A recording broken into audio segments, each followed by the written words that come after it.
Namun Masya Allah tiba-tiba semuanya terjadi begitu saja dengan ajaib. Tiba-tiba hari ke-10 ibu lepas ventilator, hari ke-11 tiba-tiba dokter bilang ibu sudah boleh pulang dari ICU.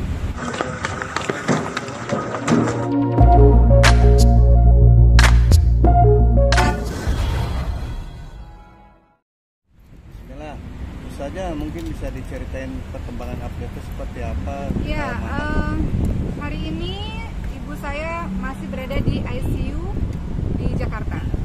Alhamdulillah kemarin pulang ke Indonesia, ke Jakarta dengan lancar. Ibu dalam keadaan yang terlihatnya baik, alhamdulillah. Dan saya pikir ibu hanya masuk ke ruang rawat inap biasa. Jadi setelah sampai mendarat di Bandara Jakarta, Bandara Soekarno-Hatta, kami langsung bawa ke rumah sakit. Ternyata dokter mengatakan ibu harus di ICU lagi, dikarenakan untuk observasi. Dan sampai hari ini masih terus dipantau oleh dokter. Memang ibu ada jantung ya, teman-teman semua mohon doanya. Dan disertai dengan penyakit-penyakit lainnya. Jadi sampai hari ini masih terus pengobatan lanjutan lah.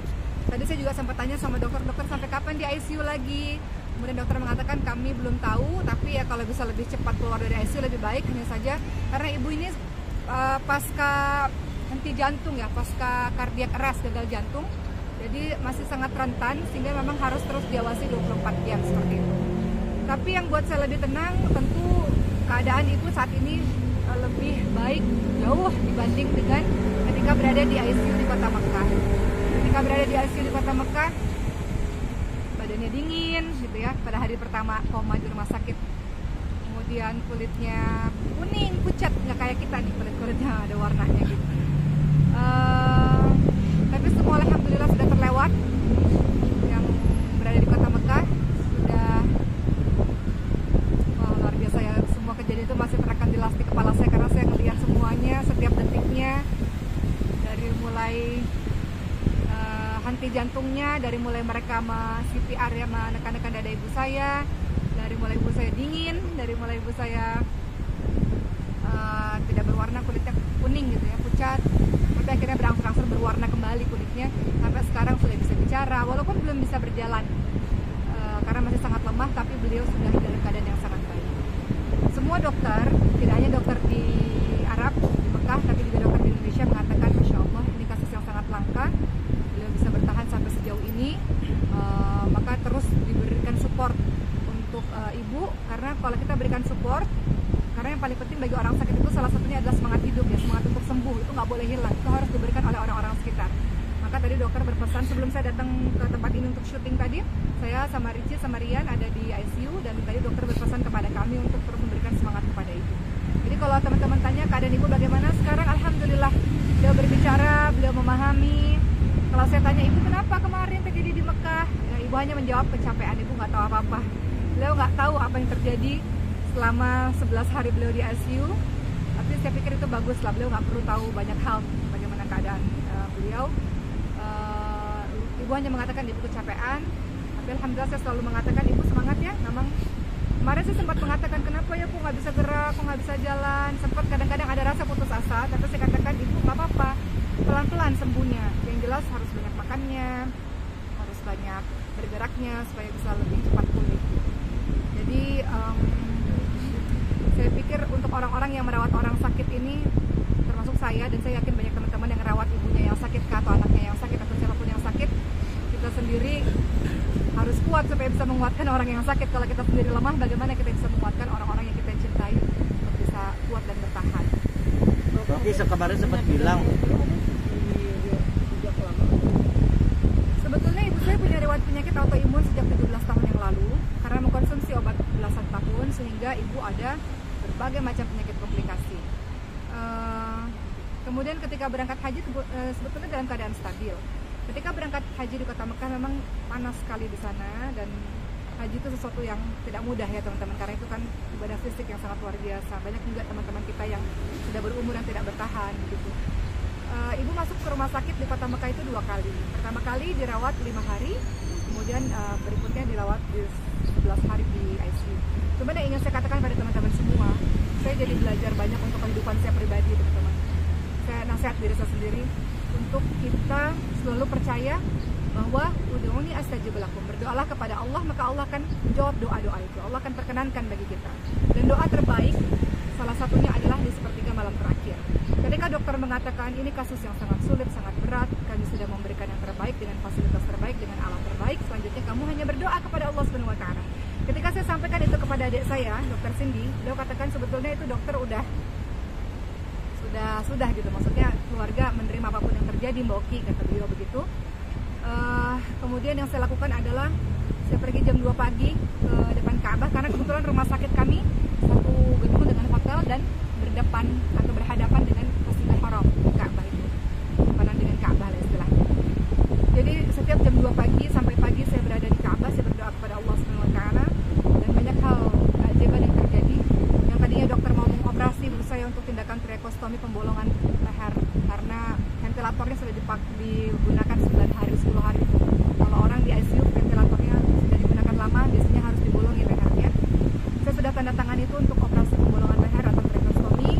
Kemudian dokter sudah bersiap-siap akan memindahkan ibu saya ke rumah sakit lagi yang lain yang lebih lengkap. Namun Masya Allah tiba-tiba semuanya terjadi begitu saja dengan ajaib. Tiba-tiba hari ke-10 ibu lepas ventilator, hari ke-11 tiba-tiba dokter bilang ibu saya sudah boleh pulang dari ICU. Jadi sebenarnya yang saya ceritakan kepada teman-teman ini lebih kepada hikmah dalam kehidupan yang saya jalani, bahwa selama ini mungkin kita sering dengar dari orang-orang ada keajaiban ini, keajaiban itu, tapi saat ini saya mengalami sendiri bahwa Masya Allah ada banyak hal terjadi di ICU, tapi ada banyak hal terjadi dengan kekuatan doa. Dan itu bukan doa saya sendiri, teman-teman semua. Kenapa saya dengan sengaja memposting cerita di sosial media, dan saya minta doa khusus untuk ibu saya kepada teman-teman di luar sana, karena kita nggak pernah tahu doa siapa yang dikabulkan oleh Allah untuk menyembuhkan orang-orang yang kita cintai. Begitulah, sekarang ibu saya, dokter dan suster di kota Mekah mengatakan, nanti banyak-banyak sujud syukur kepada Allah, sekarang kamu pergi ke Ka'bah, kemudian beribadahlah kepada Allah, banyak bersedekah kepada orang sebagai wujud rasa terima kasih atas keajaiban yang Allah berikan kepada kita. Jadi ya mudah-mudahan kisah ini membuat saya menjadi orang yang lebih baik, karena saya lihat istilahnya kematian depan mata, dan Allah istilahnya memberikan kesempatan lagi gitu. Semua terjadi di depan mata saya, jadi saya mau jadi orang lebih baik. Teman-teman doain ya, semoga dengan kejadian ini ada hikmah yang baik yang bisa saya ambil di kehidupan saya dan keluarga. Oke, kabarnya ibu juga ada ini ya, kamu pernah cerita wisuda Quran. Oh itu iya, boleh dijelasin betul. nggak sih? Ibu saya dalam keadaan koma di rumah sakit di ICU. Namun dokter mengatakan walaupun dia koma tapi dia dengar. Jadi kamu bisa berdoa apapun dan kamu bisa baca Quran sesuka hatimu. Jadi setiap kali saya baca Quran, ibu saya menangis, teman-teman semua. Jadi keluar air matanya pada saat matanya terpejam. Jadi saya tahu bahwa walaupun orang koma dia masih bisa mendengar. Karena bagaimana mungkin air mata itu bisa mengalir?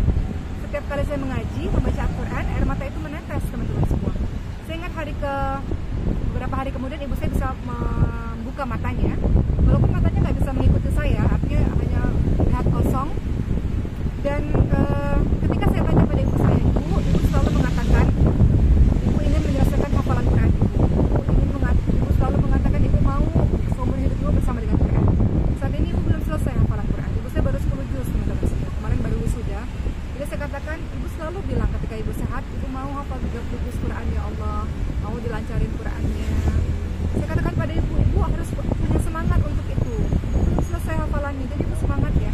Dalam keadaan di ICU itu beliau mengangguk. Nah pada saat beliau mengangguk itulah kemudian saya punya harapan besar bahwa ibu saya bisa bertahan. Ketika saya katakan ibu mau selesaikan hafalan 30 juz Al-Qurannya, ibu masih perlu waktu untuk menyelesaikan itu, masih perlu waktu untuk terus mempelajari Al-Quran, dan beliau mengangguk. Jadi saya di hati kecil saya ada harapan besar untuk ibu saya, walaupun seluruh keluarga adik-adik mengatakan kami udah ikhlas, oke ikhlasin ibu, jangan memberatkan ibu. Semua teman-teman mengatakan begitu, keluarga mengatakan begitu, adik-adik, Richie, Cindy, semuanya sudah dalam kondisi yang ikhlas dengan apapun yang terjadi, ridha dengan apapun yang terjadi. Namun pada saat itu susah ya teman-teman sekalian, perasaan dimana kita ridha, terima dengan takdir Allah, tapi di satu sisi ada harapan besar gitu. Itu perasaan yang memang nggak mudah sebetulnya. Tapi saya dengan ibu yang mengangguk itu, saya punya harapan besar bahwa ibu bisa bertahan. Ya alhamdulillah, dokter mengatakan ibu kamu punya semangat hidup yang tinggi, sehingga itulah yang mungkin salah satunya yang membuat dia bisa bertahan sampai hari ini. Jadi saya mohon doa lah dari teman-teman semua. Saya bersyukur kepada Allah, terlalu banyak kebaikan yang Allah berikan. Pada saat serangan jantung itu datang, dokter ada di kamar saya. Pada saat ibu saya henti nafas, rumah sakitnya berada di bawah hotel kami. Bayangkan kalau dokter tidak datang, bayangkan kalau hotelnya jauh, kami harus naik kendaraan berapa menit yang terbuang. Sementara kalau sudah 7 menit atau 10 menit ke atas henti nafas, berarti sudah susah untuk tertolong. Jadi setiap menit itu sangat berharga. Jadi Allah buat ketika serangan jantung dokter ada di situ, visit ke kamar kami. Allah buat rumah sakit itu berada di bawah hotel kami. Allah buat saya ketika kejadian itu pun ada di situ. Terbayang kalau saya pada saat ibu saya sedang henti nafas atau gagal jantung itu saya berada di luar, saya tidak terbayang. Jadi itu yang terjadi selama saya haji, teman-teman semua, sebuah pengalaman yang sangat mahal buat saya. Dan saya cuma mau mengatakan untuk diri saya dan kita semua,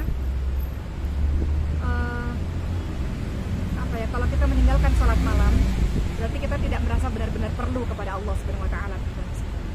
Jadi kalau kita merasa kita perlu kepada Allah, maka jangan pernah tinggalkan sholat malam itu, karena dahsyatnya doa-doa yang Allah kabulkan pada saat sholat malam. Jadi saya hanya berdoa kepada Allah, semoga teman-teman yang Allah berikan orang tuanya sakit atau anaknya sakit, orang yang cinta